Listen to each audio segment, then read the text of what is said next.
What I've learned from traveling as a digital nomad. For the last 5 years, I have been a digital nomad, living in countries where I don't hold any working or residency visas while making money online. During this period, I have spent time in Canada, South Africa, Mexico, Turkey, the Netherlands, Germany, Brazil, Argentina, and Paraguay, all for extended stays. Most countries have a 3-month tourist visa. However, some, like Mexico and Canada, have a 6-month maximum stay.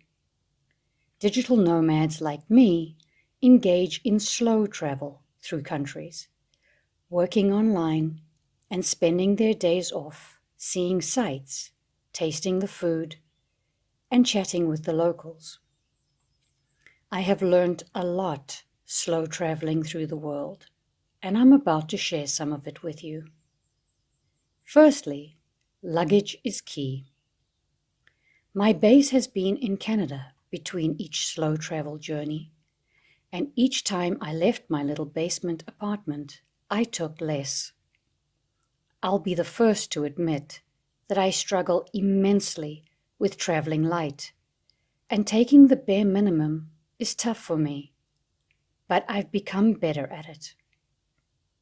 The ideal luggage would be a duffel bag on wheels and a small carry-on backpack.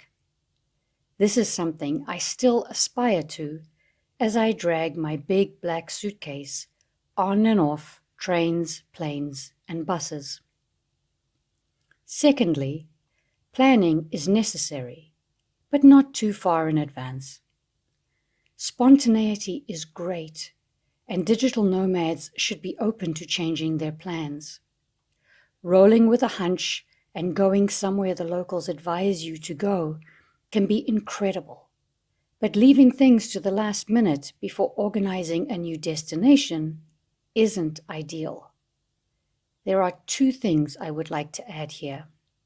Firstly, I have always been a very organized person. My life in Australia ran like clockwork, and I would never have traveled then as I do now. As my seemingly well-planned life started to unravel and the future became uncertain, I became more relaxed and spontaneous, which is something I desperately needed to learn. And now I'm all for fluidity. Secondly, there is a difference between having a plan and adjusting it as you discover more, and leaving everything to the last minute as you realize that your current booking is about to come to an end and you have no idea where you're off to next. Scrambling to find a country to go at the last minute when my Turkish visa was about to expire made me very nervous and taught me to plan a little further in advance for my next trip.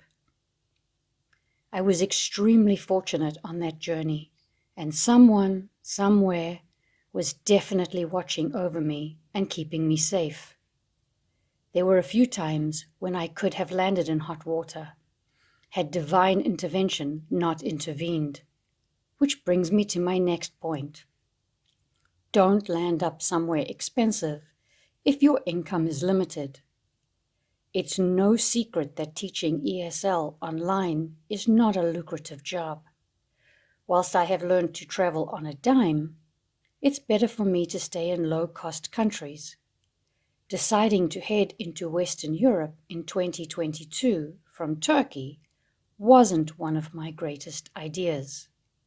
Thankfully, a host of guardian angels flew right alongside me and delivered a garden cottage in the Netherlands from a friend of a friend, as well as a room in the home of an old family acquaintance in Germany.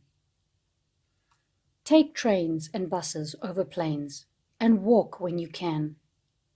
I was also fortunate to be in Germany during the last month of the €9 ticket, a brilliant initiative by the German government to reduce carbon emissions by encouraging people to use the public transport system instead of driving, as well as helping their citizens out financially in a post-pandemic world.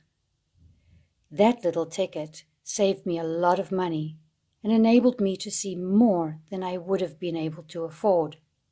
I traveled long distances in Turkey, Brazil, Argentina, and Paraguay by bus, which saved me heaps of money.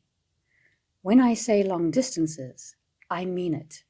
The longest trip took 24 hours as I journeyed from South Brazil to Buenos Aires in Argentina. I also used the exceptional train system in Europe as opposed to flying, and loved watching the scenery flash by as I stared out the large windows.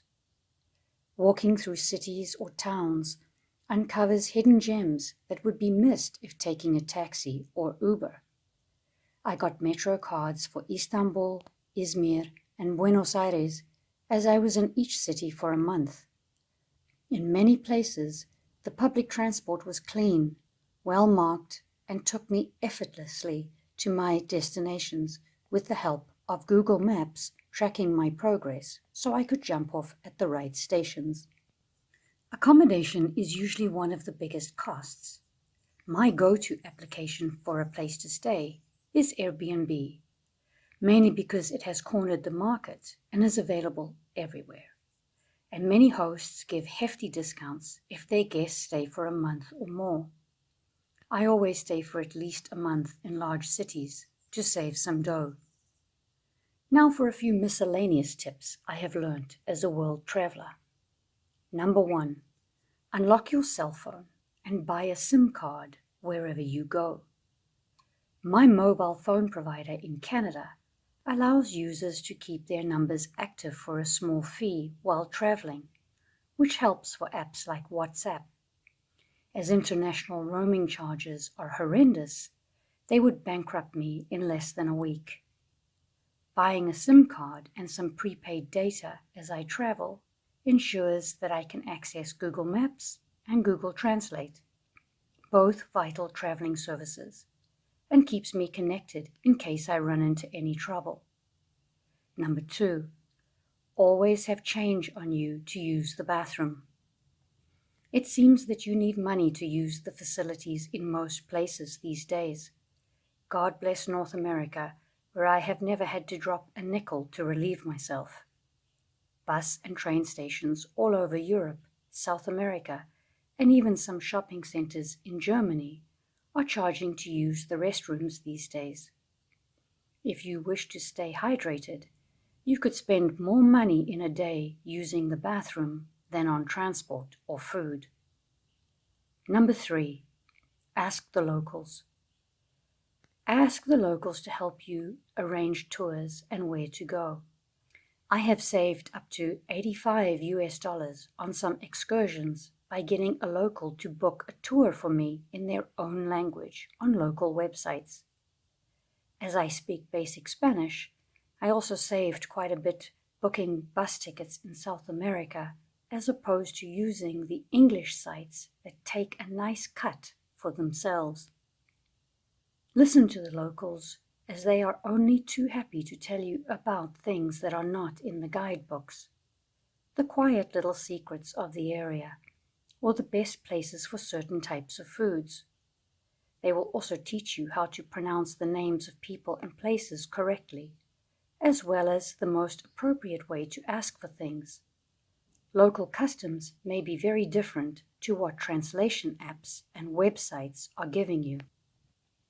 And lastly, be flexible with everything.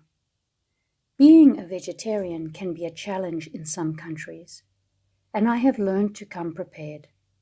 When I find good long-life protein options, I stock up.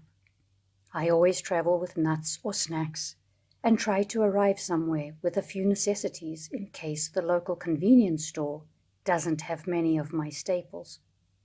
Also, never assume that anything you think of as the norm will be the same everywhere else. For example, grocery stores are not open on Sundays in Germany. ATMs are not easy to come by in the Netherlands. and some supermarkets have stopped taking cash there. Nothing can be processed in Turkey after 6 p.m., including trying to recharge my cell phone. And not much is open in smaller Brazilian cities on a Sunday, as many flee to the beach. The end of the week means that many of the subway stops in Buenos Aires in Argentina are also closed. My learning curve has been fantastic and has made me a more well-rounded person.